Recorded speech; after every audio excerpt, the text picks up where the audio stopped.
Hello everyone, this is Kelly Beard of KarmicTools.com, and this is your weekly forecast for May 22nd through the 28th of 2022. All right, y'all, you might want to grab a cup of tea and your journal and prepare to sit down with this one. It is going to be a little longer than usual, I imagine, and we've got lots of different personal activations happening, so it is pretty much all about you. Starting with Sunday the 22nd with Mars sextiling Pluto. So this is lower will meets higher will within you. Mars is your inner masculine and therefore helps you take action and make choices according to who you are and what you want. Pluto will ensure that you come from the purest place within, which is the soul level, and often entails a cleansing of the non-essential and the overgrowth of the last cycle first. Luckily, this is not a quote-unquote hard or bad activation, but an opportunity to connect with what you really want on the deepest soul level, which will naturally lead to whatever is blocking that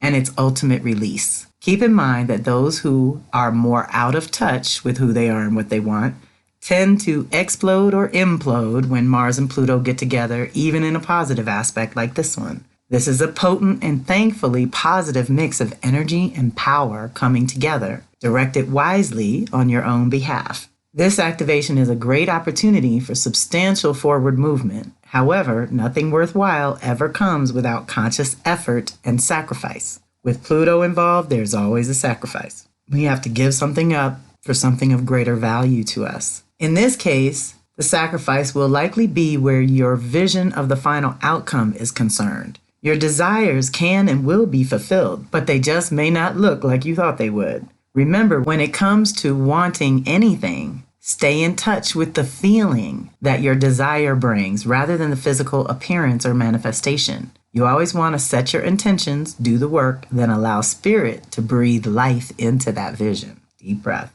So you've heard me talk about this. We want to connect to the essence. My example for that is the roundhouse. I've been dreaming about a Deltec, which is based in Asheville all these years. And then I even found an upgrade. There's a French architect that makes a roundhouse that sits on a base that literally moves at the speed of the earth so we can keep the sunlight on whatever side of the house you want. Like, oh my God, it's just the next level, right? But I've always wanted a roundhouse. But I've told God all along the way, if that roundhouse is going to be a lemon and give me nothing but trouble and be a problem from day one, that's not what I'm after. I'm after the essence, the feeling that I think the roundhouse can give me, right?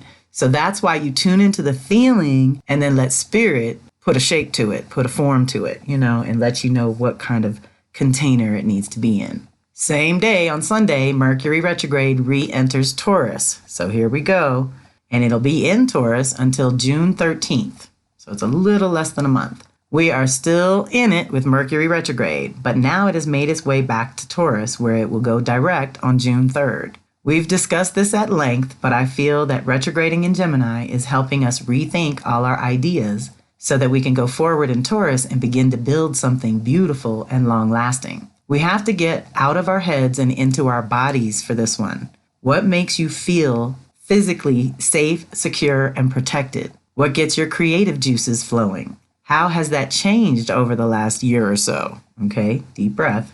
With Mercury retrograde, we always want to think 3 weeks before, 3 weeks of, and 3 weeks after. So it's kind of a 9-week process of changing your thinking and revising your ideas and upgrading things, catching the things we missed along the way in the first place, right? So it's not a bad thing. It's just not that great for outside worldly communications and things, and mechanical breakdowns are also part of this. So we want to be checking in on all our stuff and paying attention.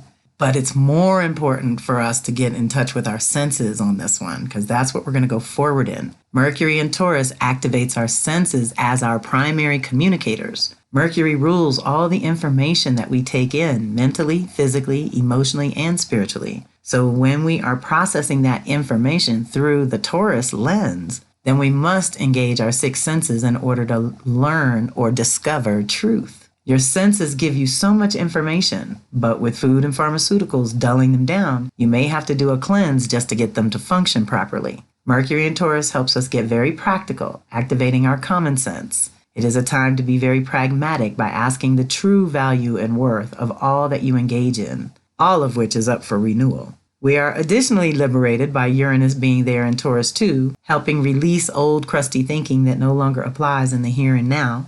Pallas is there for the only time in 5 years, so she is helping us heal our relationship with the body and the earth and tap into Earth's genius, the genius of nature, which is where we will find every creative solution that we need right now. We can activate our imaginations to help beautify our environment and cultivate a deeper connection with our physical reality. It's time to connect with our body and our physical well-being so that we are more clear about our choices. Last year, Mercury retrograded in all air signs, activating our consciousness to evolve and grow, opening us up to radically new ideas, thoughts, and concepts. This year, Mercury will go backwards in air signs, giving us a chance to recalibrate those ideas one more time before we begin to create all new containers or structures for them, as Mercury goes direct in earth signs. This air-earth combo is special and is giving us an opportunity to rethink our fundamentals of food, sex, and money as well. Basically, April kicks off the upgrade. May, we review our personal needs and desires around personal security and comfort. And then June allows us to move forward with more clarity on which ideas will actually be worth our time, energy, money, and efforts going forward. So this is definitely a clarity-seeking time right now, y'all. Use your oracles, contact your angels and animals, spirit guides. Your ancestors are all awaiting your invitation, let's say, for the support and guidance that you need, and or just the confirmation of what you're already thinking. Ask for those confirmations. That's all Sunday. Monday, the 23rd, Sun sextiles Jupiter. This is a good one. This energy is sometimes considered lucky, but the success you achieve under this influence is more likely due to a positive outlook and clear vision of who you are and what you want. Your life is expanding and your self-understanding is deepening, and it will be easier to be around other people of higher consciousness, improving things and creating opportunities that benefit a large number of people. There is a healthy dose of optimism around some grand plan, and things are moving. But make sure to do the foundation work to support this larger vision as it manifests in reality. If you are a teacher, guide, leader of any sort, this energy supports your group efforts, so giving workshops, seminars, or new classes is totally supported and will benefit you while serving others. Deep breath. Same day Monday, Mercury retrograde will sextile Mars for the second of 3 times. First hit was April 8th. The second one is May 23rd. The final hit will be July 5th. So this is a process between our thinking and our choices and actions and our desires. This is a healthy selfish energy, also known as self-preservation. Do not hold back this week. If you have a big dream or serious goal that you've been working toward, then this is the time that may attract the assistance you need from the universe. This is definitely a work energy. However, it brings with it the caveat that it is best if you work alone on something that is important to you. No one else is or ever will be as dedicated to your goal as you will be, nor should you expect them to be. You are now connected to the extra energy it takes to push your goals to the next level, bringing you a sense of accomplishment while outlining the next tasks to be done. Opportunities present themselves all the time. All you have to do is be ready. If you are given the opportunity to make a presentation, go for it. Your clarity, energy, and enthusiasm will be unmatched, and that's what people will respond to. Don't choose this time to be shy or doubt that you're ready. You are definitely ready. Otherwise, you wouldn't be here. One of my favorite sayings is that the moment of commitment, the universe conspires to assist you. It's time to decide if you are committed and how truly committed you are to your own success. Okay? So again, this is a process. We're rethinking our choices and actions so that we can go forward in the fall, which is exactly where Mars is going to retrograde. So then we're going to have to rethink the actions again. So these things are kind of connected, y'all. Let's pay attention to what is presented at this time, what opportunities do present themselves that maybe you can't act on because Mercury is retrograde, or pay attention to if and when they circle back, So let's just keep a little bit of track. On Tuesday, the 24th, we've got Venus sextiling Saturn, another pretty powerful, positive one. This energy has to do with your obligations within the context of your relationships. They are not difficult obligations in this case, but more emphasis is placed on really loving to serve those you care about. It is also what I would call the keep it real energy regarding relationships or finances. This activation prompts you to clarify what you are building, stabilizing, and fortifying in your relationships and finances especially. I am a total advocate of renegotiating terms as you go along because you evolve, the situation and support around you evolves, and your needs change, so often we have to remind those closest to us. It's really hard to grow to the next level when each person is not clear on their ever-evolving roles and responsibilities. Of course, this starts with you knowing what you do or don't want and what you are or are not willing to compromise about. And you really need to get clear about what you want to create and make real. Okay, deep breath. This is all Saturn. Same day, Tuesday, Vesta enters Pisces until August 21st. So here's another one we're going to get extended on. Vesta is all about what is sacred to you, the individual. So in Pisces, unity, compassion, and spirituality become not just important, but sacred. It is where we focus to the exclusion of other things. So in Pisces, we may get too carried away with dreams and schemes, deluded by what we wish or hope would happen, or drown in victim consciousness. Let's not do it that way. Let's tap into the healing capacity of Vesta in Pisces that helps us integrate more wholeness. It helps us make the deeper connections, and it helps us develop self-trust so that we can follow our intuition confidently. This opportunity only comes around every 4 to 5 years usually, but because she is going to dip back into Aquarius, we get 3 months in Pisces now, May to August 22, and another 3 months in Pisces later after the retrograde process, which will be November 22 to February 2023. So essentially, she is lingering at the end of the zodiac for a long pause. What have you been focused on the most over the last 4 to 5 years? What have you neglected within or around you? Wherever you feel scattered or fragmented, this is the time when you can use the energies to integrate your own next level in a powerful way. Pisces is also where we process on an emotional level. So again, something has run its course in the last 4 to 5 years that you may finally be ready to surrender and let go. Either way, this energy is great for taking some intentional solitude in nature to downregulate your nervous system and reconnect with your own true nature so that you can remember what an intricate part of actual nature that you are. Deep breath. All that said, Vesta is going to retrograde in Pisces and go direct in Aquarius, lingering in this area almost all year. See exact dates below. But suffice it to say, 3 out of 8 months she will be in Pisces, and the other 5 months is reviewing the Aquarius zone. So let's look at them individually to see what it might mean when they do this dance. In Aquarius, Vesta is super focused on freedom, independence, and sovereignty, almost at the expense of deeper connections with others. In this place, she is the ultimate humanitarian, and she can also be a true free spirit who can be intimate without the chains of commitment, demands, or expectations. Vesta in Pisces is a different animal. It's more of a dreamer, the artist who can convey the deepest meaning through any medium of expression. In Pisces, it is easier to get carried away with your visions and dreams, and there is a tendency to need better boundaries and good systems in place so that you can determine the necessary steps for manifesting those dreams. These dynamics are very different from each other, so we will experience this back and forth between feeling free and sovereign, but also of being one with all life. Ultimately, I think it will be a good review that helps us all recalibrate those very dynamics. How much freedom and individuality and how much unity and community do you need as an individual? Deep breath. So here are the dates. Vesta entered Aquarius on March 10th. She enters Pisces this week on May 24th. She retrogrades at 6 Pisces on July 7th.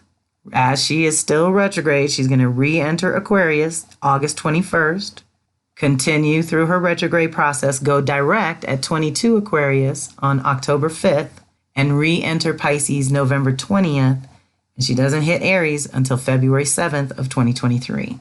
Finally, I think it is important to mention who Vesta will touch along the way here while she is retrograde in Aquarius. There's an opportunity for traction and growth in your healing process thanks to a sextile with Chiron that actually happened on April 7th. This is Aries to Aquarius, so we know healing our independence and sovereignty is really important at this time. Then she squared off with Uranus and Taurus on April 8th, really cracking us open to where we've been stuck, liberating us from old thoughts and concepts before she squared off with North Node and Taurus on May 1st, facilitating a pivot point on the path because of our awakening process.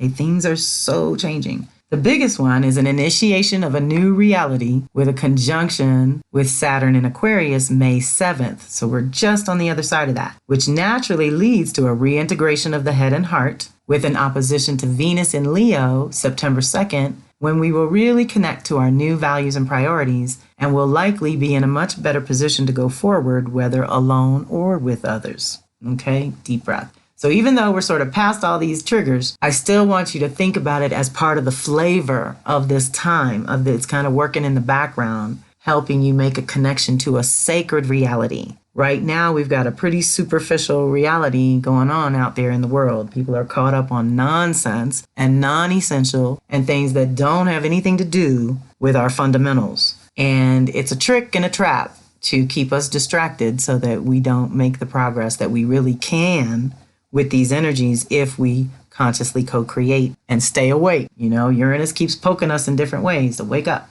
Same day Tuesday, Mars enters Aries until July 5th. This is the first time back in Aries since the Mars retrograde of 2020. This could be enlightening on many levels, not the least of which is Mars in its own home sign of Aries, making it stronger, activating a very new beginning that will take us through Taurus before Mars lingers in Gemini later this year. So all this is actually preparation for the upcoming review.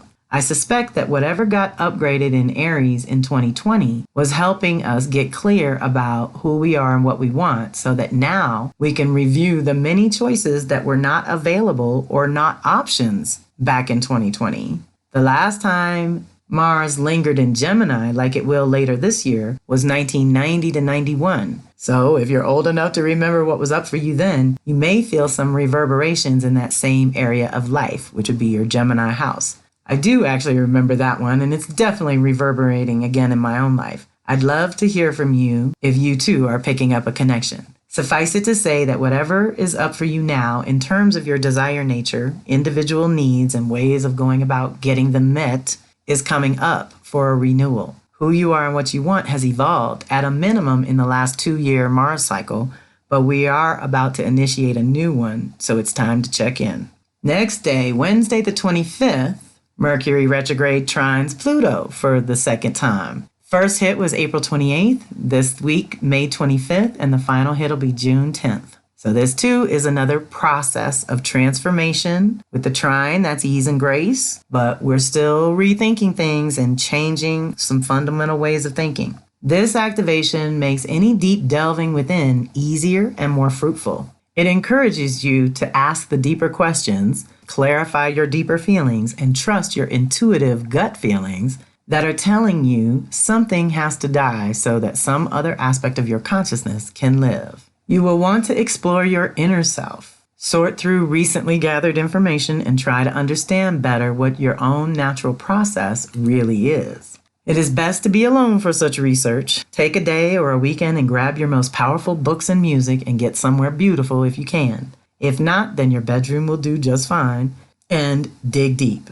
You are finally ready for the deeper truth, and you will be transformed by what you learn. If you must communicate with others, plan on that being deep as well, so best to talk to a trusted advisor or wise elder. Nothing superficial today. The only warning with this energy is not to become obsessive about one particular idea, and certainly don't try to force any ideas on others. If you feel the deep need to focus on one particular thing, that is fine, but try to keep some perspective or write down all your revelations so that you can reflect on them at a later time when you can be more objective and prioritize better.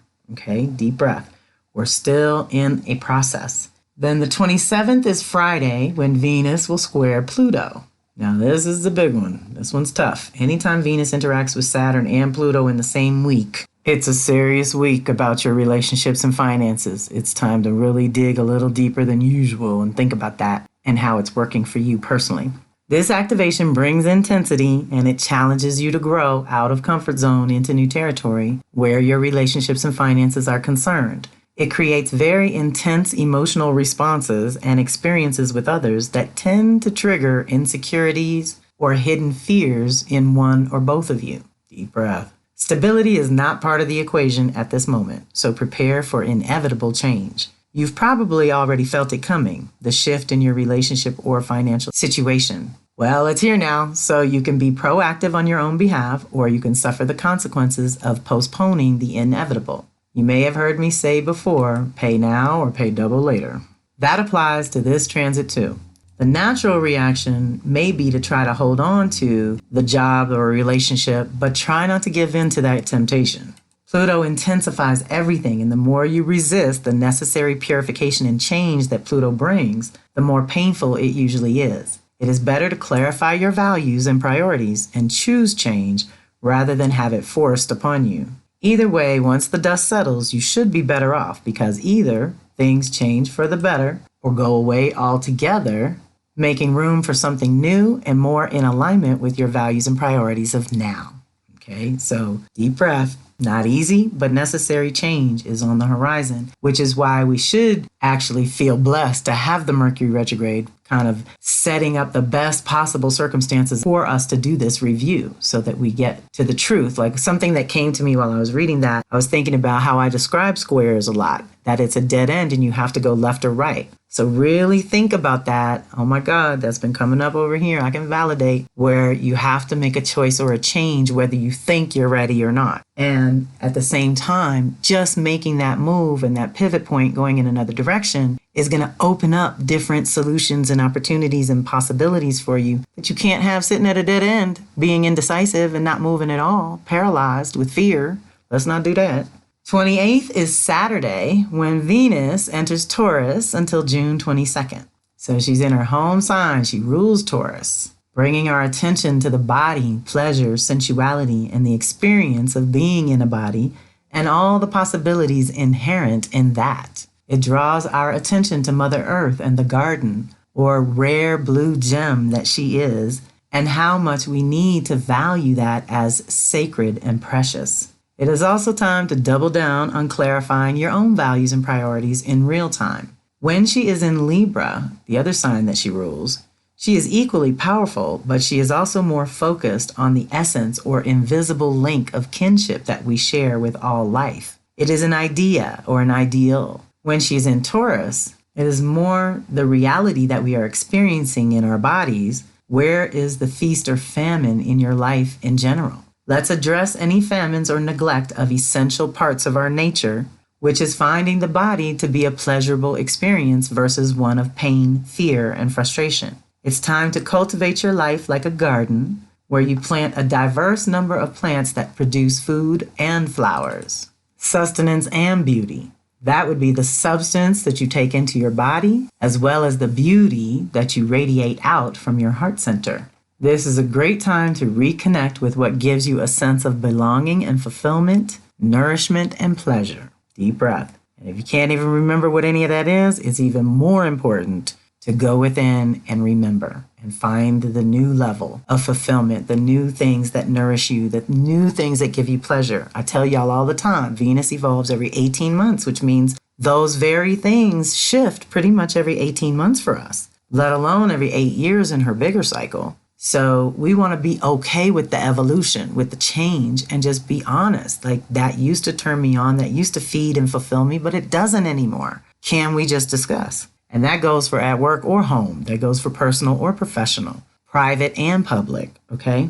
So like I said, I knew this was going to be a long one. I'm knee deep in my Astro 101 class, but the next session will be this fall. And I've cooked up a whole different way to go at the Mercury retrograde thing. I'm going to create it as a download self-study course next time. And we have a date, October 4th, when we'll get together to discuss or have any Q&As that you might have. I'm getting a lot of good feedback that people wanted the Mercury retrograde information, but they couldn't make the dates live that I had set. So we're going to try it as a download because actually that's better for a Mercury retrograde process anyway. You need to do that in your own time and space. And so I'm going to make that available as of August 4th. Like I said, we'll get together by October 4th, which is right toward the end of that retrograde. But it's going to be a big one in the fall, y'all. Let's just leave it at that's going to be an important one. Again, Libra Virgo is all about you, the individual, and how much you can handle and your relationships and partnerships and collaboration. So there's going to be a recalibration there. After we rethink our ideas in this one and rethink what's going to really be fulfilling and long-lasting and structurally sound, we can go forward And that next one's going to recalibrate another aspect of our being to help us be strong. For next year's energies, 2023, a lot of planets are going to be in new places. So we're going to have access to all new energies and support, along with being on the other side of 2022. Actually, like I told you, starts with a Venus retrograde and ends with a Mars retrograde. So this year alone, we reset and recalibrated our masculine feminine dynamics, which is how we get anything done. Which means next year we ought to be able to finally put some roots down on something, create a structure or foundation for something that can support us going forward. But it needs to be liberated. You need to remain sovereign. You need to be as responsible as possible for as much as possible so that you need as little as possible interference from other entities and outer structures and things like that. Because the social collective drama is not going to subside anytime soon. So we have to work on our individual selves so that that doesn't take us out as often. All right, y'all, I don't need to make this any longer than it is. I hope you have a fantastic week. If you're feeling like you need a check-in, of course, reach out. We can do the Astro Tarot reading, which is kind of a 2-for-1, or we can do some mentoring, whatever you need. Like it said in the weekly forecast, check in with a wise elder. I am available and looking forward to connecting with all of you directly when it works. So this is Callie Beard of Karmic Tools signing off. Have a fantastic week.